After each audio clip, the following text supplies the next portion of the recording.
Terima kasih Anda masih bersama kami di Berita Banten, dan bagi Anda yang baru saja bergabung, kami hadirkan kembali 3 berita utama pagi hari ini. Dua pelaku penimbun BBM subsidi jenis Pertalite ditangkap polisi.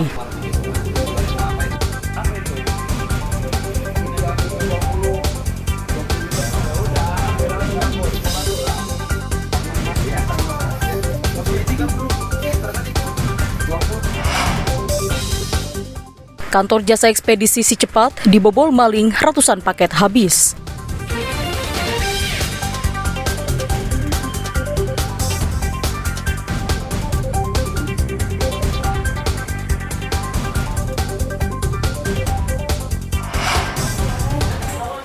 Pelatih legendaris Indonesia, Benny Dolo, meninggal dunia.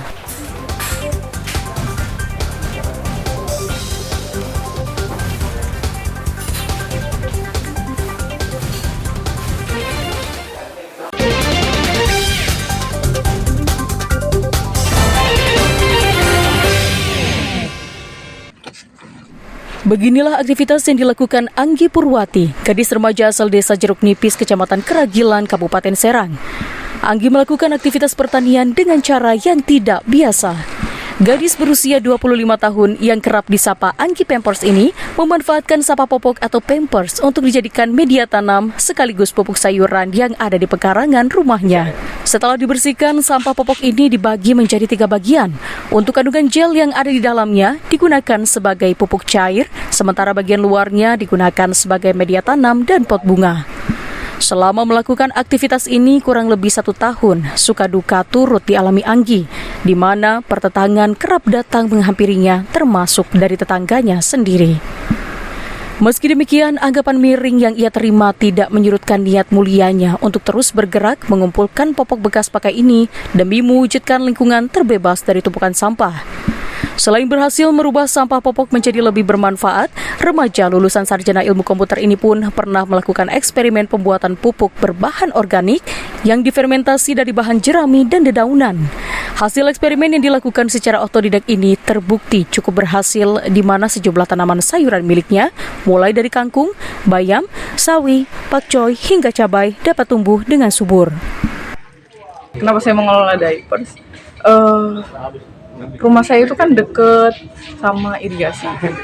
Setiap hujan itu turun lebat, nah itu mengakibatkan banjir. Nah banjirnya itu sampai depan rumah salah satu warga yang di pinggir sawah. Nah, jadi saya berpikir bahwa kapan nih banjir ini sampai ke rumah saya. Jadi saya memutuskan untuk mengelola diapers, karena diapers itu kan salah satu sampah terbesar dan sulit untuk didaur ulang ya. Selama memanen hasil pertaniannya, Anggi mengaku memilih untuk tidak menjualnya dan justru memberikannya kepada tetangga maupun keluarganya secara cuma-cuma. Hal ini dilakukan oleh Anggi sebagai bentuk edukasi kepada warga di sekitarnya dengan harapan agar meningkatkan rasa kepedulian terhadap lingkungan. Ariel Maranus dan Rizal Ramdhani melaporkan dari Kabupaten Serang.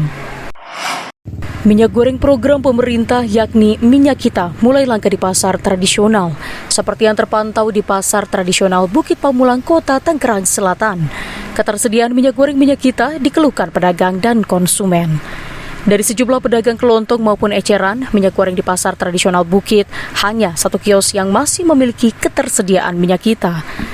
Harga yang dijual pun saat ini mengalami kenaikan akibat menipisnya ketersediaan minyak yang sebelumnya dijual harga eceran tertinggi sebesar Rp14.000 kini menjadi Rp16.000 per liter.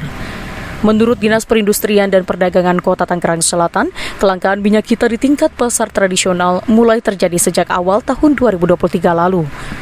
Memang minyak kita ini ada suatu perubahan kebiasaan dari masyarakat ya.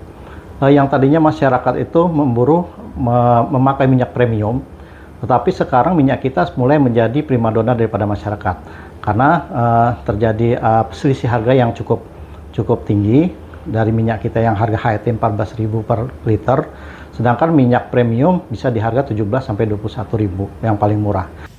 Pihak Disperindak Kota Tangerang Selatan akan bekerja sama dengan pemerintah pusat untuk menggelar operasi pasar dan memonitor ke tingkat pelaku usaha guna mengantisipasi penimbunan minyak kita. Ariel Maranus dan Syabudin Atar melaporkan dari Tangerang Selatan.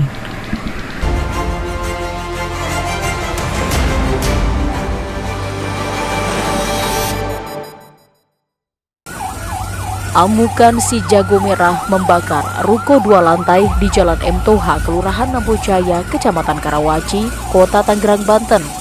Puluhan petugas pemadam kebakaran Kota Tangerang berjibaku berusaha menjinakkan kobaran api di lokasi kebakaran. Kebakaran diduga berawal dari api kompor yang menyambar dari jen pewangi pakaian berbahan kimia saat pemilik tengah memasak.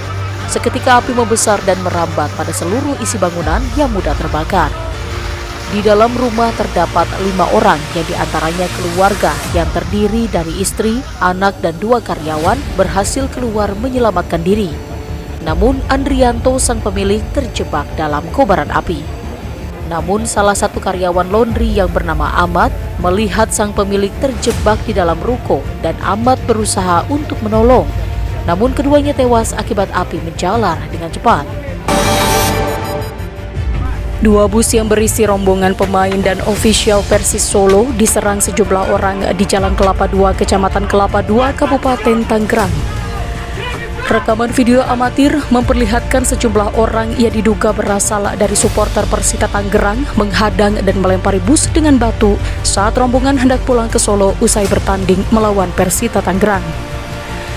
Merasa terancam, para pemain dan ofisial spontan turun dari bus dan mengejar penyerang yang melarikan diri. Bahkan salah satu penyerang yang kabur berhasil ditangkap dan menjadi pelampiasan kemarahan para pemain dan ofisial Persis Solo. Belum diketahui secara pasti apa motif para pelaku hingga melakukan penyerangan terhadap bus rombongan Persis Solo.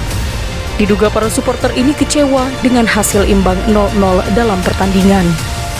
Sejumlah warga menyayangkan kejadian tersebut karena akan membuat nama baik sepak bola Indonesia di mata dunia menjadi jelek. Pelaku perampokan minimarket di Kelurahan Setu, Kecamatan Setu, Tangerang Selatan babak belur setelah ditangkap warga. Warga yang emosi menghajar pelaku perampokan yang tertangkap di parkiran minimarket. Pelaku bernama Iqbal Ramadan terus mengelak dan berusaha melawan, namun warga dan karyawan minimarket berhasil meringkusnya. Peristiwa berawal saat pelaku dengan modus berpura-pura belanja lalu membayar menggunakan aplikasi. Pelaku tiba-tiba masuk ke belakang kasir dan langsung menodongkan 9 golok yang sudah dipersiapkan sebelumnya. Pelaku kemudian membuka mesin kasir dan mengambil seluruh uang yang ada di dalamnya, kemudian kabur. Namun pegawai mengejar sambil berteriak minta tolong.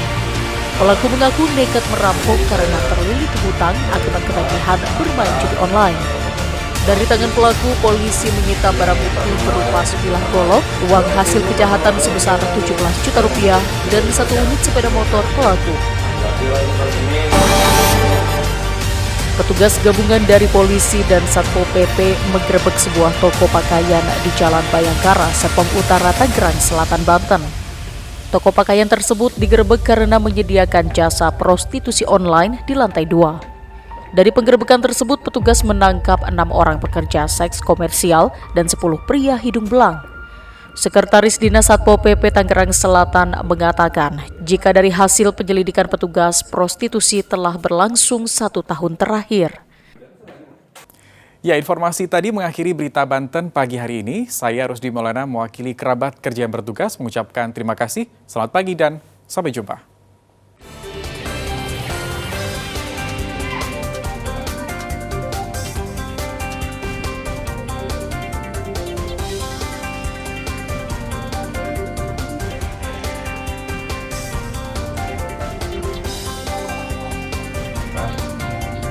Nah,